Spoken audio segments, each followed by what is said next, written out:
Welcome to Telugu Prabha viewers. నేను మీ journalist రెహమాన్ని. ఇవాళ మనం చర్చించుకోబోయే అంశం జూబ్లీహిల్స్ నియోజకవర్గానికి సంబంధించినటువంటి ఉప ఎన్నిక.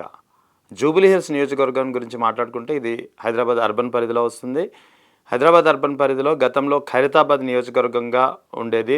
రాష్ట్రంలోని ఉమ్మడి ఆంధ్రప్రదేశ్ రాష్ట్రంలోనే అతిపెద్ద నియోజకవర్గంగా ఉండేది. దాదాపు 5-6 లక్షల ఓట్లతో ఈ నియోజకవర్గం ఉండేది. ఆ తర్వాత 2009లో డీలిమిటేషన్ ఏదైతే నియోజకవర్గాల పునర్విభజన జరిగిందో అప్పుడు 2009లో కొత్తగా జూబ్లీహిల్స్ నియోజకవర్గం ఏర్పడింది. అప్పటి నుంచి జూబ్లీహిల్స్ నియోజకవర్గానికి దాదాపు 4 సార్లు అంటే 2009, 2014, 2018, 2023లో అంటే 4 సార్లు ఎన్నికలు జరిగాయి. ఈ 4 సార్లు ఎన్నికలు జరిగినప్పుడు కూడా 4 సార్ల ఎన్నికల్లో 2009లో ఒకసారి మొదటిసారి డీలిమిటేషన్ తర్వాత జరిగిన ఎన్నికల్లో అయితే కాంగ్రెస్ అభ్యర్థి మాజీ దివంగత నేత పి జనార్దన్ రెడ్డి కుమారుడు అయినటువంటి పి విష్ణువర్ధన్ రెడ్డి గెలుపొందారు. ఆ తర్వాత 2014 ఎన్నికల్లో టీడీపీ అభ్యర్థి మాగంటి గోపీనాథ్ విజయం సాధించారు. ఆ తర్వాత 2018లో బీఆర్ఎస్ తరపున మాగంటి గోపీనాథ్ విజయం సాధించారు. 2023 ఎన్నికల్లో కూడా బీఆర్ఎస్ తరపున మాగంటి గోపీనాథ్ విజయం సాధించారు. అంటే హైదరాబాద్ అర్బన్ పరిధిలో అంటే లాస్ట్ టైం 2023 ఎన్నికల్లో మొత్తం కాంగ్రెస్ విజయం సాధించినప్పటికీ అర్బన్ పరిధిలో మాత్రం బీఆర్ఎస్ పట్టు నిలుపుకుంది. ఈ అర్బన్ పరిధిలో బీఆర్ఎస్ నెగ్గినటువంటి నియోజకవర్గాల్లో ఒకటి జూబ్లీహిల్స్ నియోజకవర్గం. ఇప్పుడు మాగంటి గోపీనాథ్ అకాల మరణంతో ఉప ఎన్నిక అనివార్యమైంది. ఇటీవల ఈ మధ్యనే 4 రోజుల క్రితం దీనికి సంబంధించినటువంటి నోటిఫికేషన్ విడుదలైంది. షెడ్యూల్ కూడా త్వరలో విడుదల కానుంది. ఎన్నికల సంబంధించినటువంటి పోర్ట్ఫోలియో అయితే ఇలా ఉంది. మొత్తం నోటిఫికేషన్ ఏమో అక్టోబర్ 13 వస్తుంది. ఆ తర్వాత అక్టోబర్ 21న నామినేషన్స్ వేయడానికి లాస్ట్ డేట్ ఉంటుంది. అక్టోబర్ 22న నామినేషన్స్ యొక్క స్క్రూటినీ జరుగుతుంది. 24వ తేదీ అక్టోబరు నామినేషన్స్ విత్డ్రా చేసుకోవడానికి గడువు ఉంటుంది. తర్వాత నవంబర్ 11న పోలింగ్ ఉంటుంది. నవంబర్ 14న కౌంటింగ్. ఇది జూబ్లీహిల్స్ ఉప ఎన్నికకు సంబంధించినటువంటి ఎలక్షన్ కమిషన్ విడుదల చేసినటువంటి షెడ్యూల్ వివరాలు. సో ఇప్పటి నుంచే దీనికి సంబంధించినటువంటి హడావిడి మొదలైపోయింది. జూబ్లీహిల్స్లో కాంగ్రెస్ అభ్యర్థిగా ఇప్పటికే మాజీ కాంగ్రెస్ నేత 2014 ఎన్నికల్లో కాంగ్రెస్ నుంచి పోటీ చేసి ఓడిపోయినటువంటి నవీన్ యాదవ్కి కాంగ్రెస్ పార్టీ టికెట్ కన్ఫర్మ్ చేసింది. ఇటు బీఆర్ఎస్ నుంచి మాగంటి గోపీనాథ్ సతీమణి మాగంటి సునీతకు బీఆర్ఎస్ అధిష్టానం టికెట్ కన్ఫర్మ్ చేసింది. సో జూబ్లీహిల్స్ నియోజకవర్గ పరిధిలో ప్రధానంగా పోటీ బీఆర్ఎస్ వర్సెస్ కాంగ్రెస్ మధ్యనే ఉండబోతోంది. ఎందుకంటే ఇక్కడ బీజేపీ కూడా పోటీ బీజేపీ కూడా అభ్యర్థిని ఇంకా ఖరారు చేయనప్పటికీ బీజేపీ పోటీ నామమాత్రంగానే ఉంటుంది. ప్రధాన పోటీ మాత్రం ద్విముఖ పోరులో కాంగ్రెస్ వర్సెస్ బీఆర్ఎస్ మధ్య ఉంటుంది. జూబ్లీహిల్స్ నియోజకవర్గ సంబంధించినటువంటి పక్కా ఓటర్స్ ఎంతమంది ఉన్నారు, ఏ క్యాస్ట్ ఎంతమంది ఉన్నారు, గత ఎన్నికల్లో ఓటింగ్ సరళి ఎలా జరిగింది, ఇప్పుడు ఎలా జరగబోతుంది, కాంగ్రెస్ యొక్క బలహీనతలేటి, కాంగ్రెస్ యొక్క బలం ఏంటి, అటు బీఆర్ఎస్ బలమేటి, బీఆర్ఎస్ బలహీనతేటి పక్కా రిపోర్టు ఇవాళ తెలుగు ప్రభ వ్యూవర్స్కి ముందు ఉంచే ప్రయత్నం చేస్తున్నాను. దీనికి సంబంధించిన ఒకసారి వివరాలు పరిశీలిద్దాం. మొత్తం 3,98,000 మంది ఓటర్లు దాదాపుగా ఉప ఎన్నికలో ఈసారి ఓటింగ్ వేయడానికి సిద్ధంగా ఉన్నారు. వీరిలో దాదాపు 2,05,000 పురుష ఓటర్లు అయితే 1,91,000 మహిళా ఓటర్లు ఉన్నారు. అయితే ఈ మొత్తం ఓటింగ్లో బీఆర్ఎస్ ఇటు కాంగ్రెస్ ఇద్దరు విజయం తమదే అని చెప్పి ధీమా వ్యక్తం చేస్తున్నారు. బీఆర్ఎస్కి ఉన్న బలాలేటి, కాంగ్రెస్కి ఉన్న బలహీనతలేటి, వీళ్ళకున్న బలహీనతలేటి, వీళ్ళకున్న బలాలేంటని పరిశీలిస్తే బీఆర్ఎస్ ఇప్పటికొచ్చి ఈ నియోజకవర్గంలో 2 సార్లు వరుసగా అంటే 3 సార్లు ఒకే వ్యక్తి నెగ్గాడు, మాగంటి గోపీనాథ్. అతను ఫస్ట్ టైం నెగ్గినప్పుడు తెలుగుదేశం మీద నెగ్గితే రెండోసారి మూడోసారి బీఆర్ఎస్ నుంచి నెగ్గడం జరిగింది. సో ఇక్కడ మాగంటి గోపీనాథ్ కుటుంబానికి మొత్తం జూబ్లీహిల్స్ నియోజకవర్గంపై మంచి పట్టు ఉందని చెప్పి అనుకోవచ్చు. సో ఆ సానుభూతి మాగంటి గోపీనాథ్ మరణంతో అనివార్యమైన ఎన్నిక కాబట్టి ఖచ్చితంగా ఈసారి ఆ సానుభూతి ఉంటుంది. ఈసారి ఆ సానుభూతితో పాటు అర్బన్లో ఎలాగా బీఆర్ఎస్ పార్టీకి కాస్త కోస్త పట్టుంది. గ్రామీణ ప్రాంతాల్లో కాంగ్రెస్కి పట్టుంటే అర్బన్ ఏరియాలో మాత్రం తెలంగాణలో బీఆర్ఎస్కి ఇప్పటికీ పట్టుంది. ఆ పట్టుతో పాటు ఇటు మాగంటి గోపీనాథ్ మరణంతో వచ్చిన ఎన్నిక కాబట్టి ఆ సానుభూతి కూడా వర్కౌట్ అయ్యి ఖచ్చితంగా ఈ విజయం తమదే అని చెప్పి బీఆర్ఎస్ పక్కాగా లెక్కలు వేస్తుంది. దీనికి తోడు ఇటు హైడ్రా కారణంగా చాలామంది ఇల్లులు కోల్పోవడం కానీ, తర్వాత సామాన్య ప్రజలకు ముఖ్యంగా సంక్షేమ పథకాలు, రైతు బంధు కావచ్చు, ఇటువంటి కొన్ని పథకాల విషయంలో అందరికీ అందుబాటులో రాలేదనే ఒక వాదన కూడా వినిపిస్తుంది. అంటే కాంగ్రెస్ యొక్క ఈ 2 ఏళ్ల పాలనలో రేవంత్ రెడ్డి ప్రభుత్వంపై సామాన్య ప్రజల్లో, ముఖ్యంగా మధ్యతరగతి సామాన్య ప్రజల్లో ఒక విధమైన వ్యతిరేకత అయితే ప్రారంభమైందని చెప్పుకోవచ్చు. ఈ వ్యతిరేకతే తమను గట్టెక్కిస్తుంది. మరోసారి బీఆర్ఎస్ జూబ్లీ హిల్స్పై పట్టు నిలుపుకుంటుందని చెప్పి బీఆర్ఎస్ వర్గాలు భావిస్తుంటే, కాంగ్రెస్ మాత్రం ఖచ్చితంగా ప్రభుత్వం అందిస్తున్నటువంటి సంక్షేమ పథకాలు కావచ్చు, ఉచిత బస్సు కావచ్చు, ఉచిత గ్యాస్ సిలిండర్ కావచ్చు, ఇవన్నీ తమకు అనుకూలిస్తాయి. ఖచ్చితంగా కాంగ్రెస్ చూసి ఓట్లేస్తారని చెప్పి ఒక వాదనతో కాంగ్రెస్ భావిస్తోంది. మొత్తం ఇక్కడ ఎవరి వాదన ఎలా ఉన్నా, అసలు క్యాస్ట్ ఈక్వేషన్స్ ఎలా ఉన్నాయి, ఏ ఓటర్లు ఎంతమంది ఉన్నారు, ఎవరికి ఏ వర్గం ఓటర్లో ఎవరికి ఎటువైపు ఎక్కువ ఆధిక్యం ఉండే అవకాశాలు ఉన్నాయి ఒకసారి పరిశీలిద్దాం. మొత్తం 3,98,000 ఓటర్లు ఉన్నారని ముందే చెప్పుకున్నాం కదా. ఇందులో మనం ఒకసారి క్యాస్ట్ వైజ్ ఈక్వేషన్ ఒకసారి పరిశీలిస్తే ముస్లిం ఓట్లు చాలా గణనీయంగా పెద్ద సంఖ్యలో ఉన్నారు.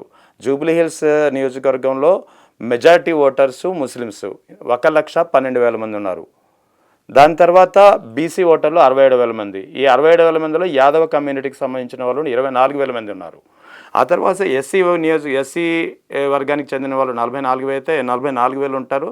ఇందులో మాలా మాదిగా ఉపవర్గాలు 2 కలిసి ఉన్నాయి. ఇక ఎస్టీలు అయితే 38,000 మంది ఉన్నారు. ఇక క్రిస్టియన్స్ అయితే చాలా తక్కువ సంఖ్య, 8,000 మంది వరకు ఉంటారు. ఇక రెడ్డీస్ కమ్యూనిటీ కూడా 50,000 వరకు ఉన్నారు. కమ్మా కమ్యూనిటీ కూడా దాదాపు 80,000 మంది వరకు ఉన్నారు. ఇంకా అంటే ఓవరాల్గా ఇక్కడ జూబ్లీ హిల్స్ నియోజకవర్గంలో ముస్లిం ఓట్లు డిసైడింగ్ ఫ్యాక్టర్ అని చెప్పి ఖచ్చితంగా చెప్పుకోవచ్చు. ముస్లిం ఓట్ల తర్వాత డిసైడింగ్ ఫ్యాక్టర్స్ వచ్చి బీసీస్ అవుతారు. ఆ తర్వాత రెడ్డీస్, కమ్మాసు, ఎస్సీస్ కూడా ఒక విధంగా గణనీయంగా ఒక విజయావకాశాన్ని ప్రభావితం చేస్తారు. సో ఈ 5 వర్గాలు ముస్లిమ్స్, ఎస్సీ, ఎస్టీ, కమ్మ, రెడ్డి, ఈ 5 బీసీస్, ఈ 5 వర్గాల్లో ఎవరికి ఎంత ఉందనేది ఒకసారి పరిశీలించుకోవాల్సి వస్తుంది. దాదాపు దీనికంటే ముందు ఒకసారి ఎన్నికల ఓటింగ్ సరళి ఒకసారి పరిశీలించుకోవాలి. ఎందుకంటే 2009లో ఎన్నికలు జరిగినప్పుడు 54,000 ఓట్లతో విజయం సాధించాడు అభ్యర్థి. ఆ తర్వాత 2014లో 50,000 ఓట్లతోటి, 2018 ఎన్నికల్లో 68,000 ఓట్లతోటి, 2023లో మాత్రం అత్యధికంగా 80,000 ఓట్లతోటి విన్నర్ ఎవరైతే ఉన్నారో అతనికి వచ్చిన ఓట్లు. అంటే ఇక్కడ ఓవరాల్గా మనం యావరేజ్ పరిశీలిస్తే ఈ గత 4 ఎన్నికల్లో జరిగినటువంటి యావరేజ్ ఒకసారి రివైజ్ చేసుకుంటే దాదాపు 60 నుంచి 70,000 మధ్యలో ఏ వ్యక్తికి అయితే ఓట్లు వస్తాయో, 60,000 నుంచి 70,000 ఓట్లు ఏ వ్యక్తికి అయితే వస్తాయో ఆ వ్యక్తి విజయం సాధిస్తాడని చెప్పి ఇక్కడ జూబ్లీ హిల్స్ ఎన్నిక కౌంటింగ్ సరళిని బట్టి క్లియర్గా అర్థమవుతుంది. అంటే ఇప్పుడు ఇందులో 1,12,000 మంది ముస్లిం ఓటర్లు ఉన్నారు, 67,000 మంది బీసీలు ఉన్నారు. ఆ బీసీలో యాదవ్ కమ్యూనిటీ 24,000 మంది అయితే, సో మెజార్టీ 24,000 మంది యాదవ్ కమ్యూనిటీతో పాటు ఇతర బీసీ ఓట్లు కూడా బీసీ క్యాండిడేట్ కాబట్టి కాంగ్రెస్ నవీన్ యాదవ్కి ఎక్కువగా ఓట్లు అటువైపు బీసీ వర్గం నుంచి ఓట్లు వెళ్ళే అవకాశాలు ఖచ్చితంగా ఆ ఈక్వేషన్స్ ఉన్నాయి. దీనికి తోడు ఇక ఎస్సీస్లో కూడా మాదిగ వర్గం నుంచి ఎక్కువ హైయెస్ట్ ఓట్స్ కాంగ్రెస్కి వెళ్ళే అవకాశాలు ఉన్నాయి. దాంతోపాటు ఇక రెడ్డి కమ్యూనిటీ, కమ్మ కమ్యూనిటీ, ఎందుకంటే ఈ గత 2 ఏళ్లలో ఎందుకంటే ఫైనాన్స్ అంతా కమ్మాస్ చేతిలో ఉంటే ఇక్కడ జూబ్లీ హిల్స్ పరిధిలో రెడ్డిస్ చేతిలో real estate, construction field 2 Reddys చేతిలో ఉన్నాయి. ఈ 2 కమ్యూనిటీకి సంబంధించినటువంటి వ్యాపార వర్గాల్లో ఎక్కువగా ఉన్నటువంటి ఈ ఓటింగ్ ఏదైతే ఉందో అది ఇందులో మనం ఒక రెడ్డి ఓటింగ్లో అయితే మేజర్ ఒక 60% బీఆర్ఎస్కి వెళ్ళే అవకాశాలు ఉన్నాయి, 40% కాంగ్రెస్కి వెళ్ళే అవకాశాలు కనిపిస్తున్నాయి. కమ్మ ఓటింగ్లో మేజర్ 60 to 65% కాంగ్రెస్కి వెళ్ళే అవకాశాలు ఉంటాయి, 30 to 35% బీఆర్ఎస్కి వచ్చే అవకాశాలు ఉన్నాయి. సో కమ్మారెడ్డి ఓటింగ్ దాదాపు ఇద్దరు, ఇటు బీఆర్ఎస్ కాంగ్రెస్ ఇద్దరు చెరో సమానంగా పంచుకునే అవకాశాలు అయితే కనిపిస్తున్నాయి దీన్ని బట్టి. ఇక బీసీ ఓటింగ్లో అయితే మేజర్ షేరు ఖచ్చితంగా కాంగ్రెస్ అభ్యర్థికే వెళ్ళే అవకాశాలు స్పష్టంగా కనిపిస్తున్నాయి. ఇక గణనీయంగా విన్నింగ్ని డిసైడ్ చేసేది ముస్లిం ఓటర్లు. వీళ్ళు 1,12,000 మంది ఉన్నారు. గత ఇంతకుముందు జరిగిన ఎన్నికల్లో 1,12,000 మందిలో దాదాపు 42% మంది ముస్లిం ఓట్లు వేసిన పరిస్థితి ఉంది. అంటే 1,12,000లో దాదాపు 45,000 నుంచి 50,000 మంది మాత్రమే ఓట్లు వేసే పరిస్థితి కనిపిస్తుంది. ఈసారి ఓటింగ్ పర్సెంట్ గత 4 ఏళ్ల నుంచి పరిశీలిస్తే దాదాపు 20-30 వేల మంది ఓటింగ్ పెరుగుతూ వస్తున్నారు. ఎందుకంటే 2023లో 181,000 మంది పోలింగ్ జరిగింది. అంటే దాదాపు 65% ఎంతో పోలింగ్ జరిగింది. ఈసారి ఖచ్చితంగా ఒక 70% పోలింగ్ ఉంటుందనే ఒక అంచనాలు ఇటు బీఆర్ఎస్లోనూ అటు కాంగ్రెస్తో పాటు ఇటు ఈసీ కూడా లెక్కలు వేస్తోంది, అంచనా వేస్తుంది.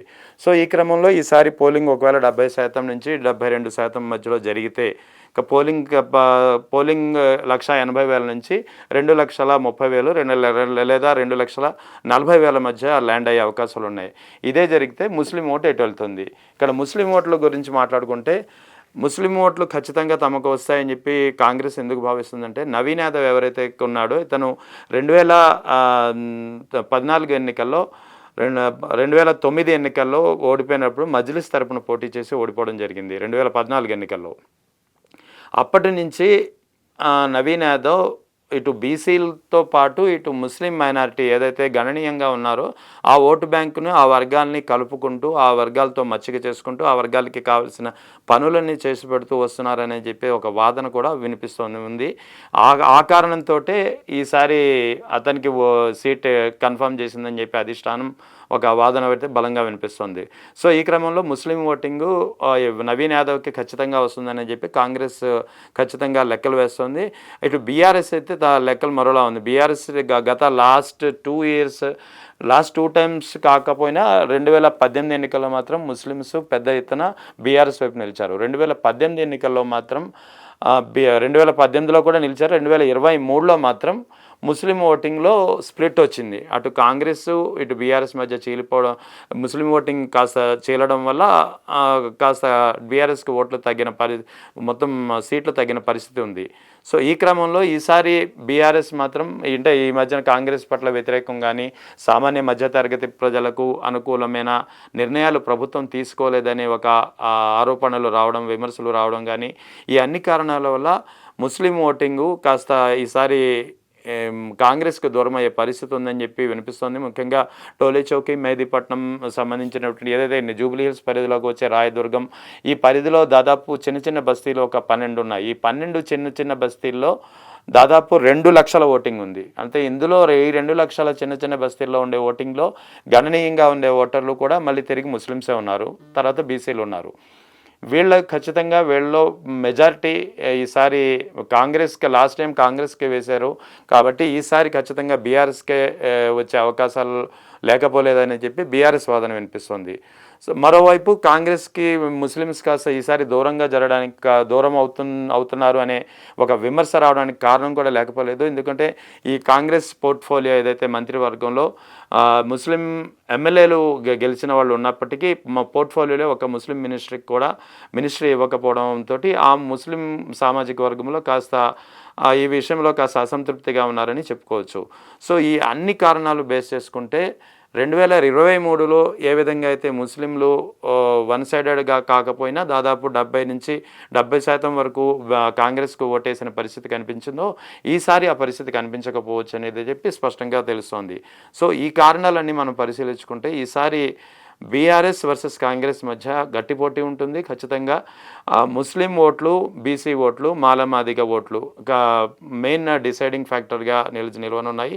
వీళ్ళలో ఎవరైతే అది ఏ వర్గం అయితే ఎక్కువగా ముఖ్యంగా ముస్లిం ఓట్లు బీఆర్ఎస్కి ఈసారి ఎక్కువగా వెళ్ళే అవకాశాలు అయితే ఉన్నాయని చెప్పి స్పష్టంగా ఒక వాదన వినిపిస్తున్న తరుణంలో ఖచ్చితంగా బీఆర్ఎస్కి అయితే ఎడ్జ్ కనిపిస్తోంది. ఓవరాల్గా జూబ్లీ హిల్స్ నియోజకవర్గంలో మరోసారి బీఆర్ఎస్ జెండా ఎగరవేయడం ఖాయం అనేది ఆ వర్గం యొక్క వాదనగా ఉంది. ఇటు కాంగ్రెస్ మాత్రం ఖచ్చితంగా అర్బన్పై తమ పట్టు సాధిస్తాము, ఈసారి నవీన్ యాదవ్ ఏదైతే సామాన్య వర్గాలకి అండగా ఉంటూ వస్తున్నాడో ఆ మైలేజ్ అంతా తమకు కలిసి వస్తుంది, ఖచ్చితంగా కాంగ్రెస్ చేసినటువంటి సంక్షేమ పథకాలు తమకు లాభిస్తాయని చెప్పి కాంగ్రెస్ వాదిస్తోంది. సో ఓవరాల్గా Muslim factor, BC factor, SC ST factor ఈ 4 వర్గాలు డిసైడింగ్ ఫ్యాక్టర్ కానున్నాయి. ముస్లిమ్స్ ఎటు వెళ్తారో ఆ పార్టీకే ఈసారి జూబ్లీ హిల్స్ పీఠం వరించనుంది అనేది విస్పష్టం.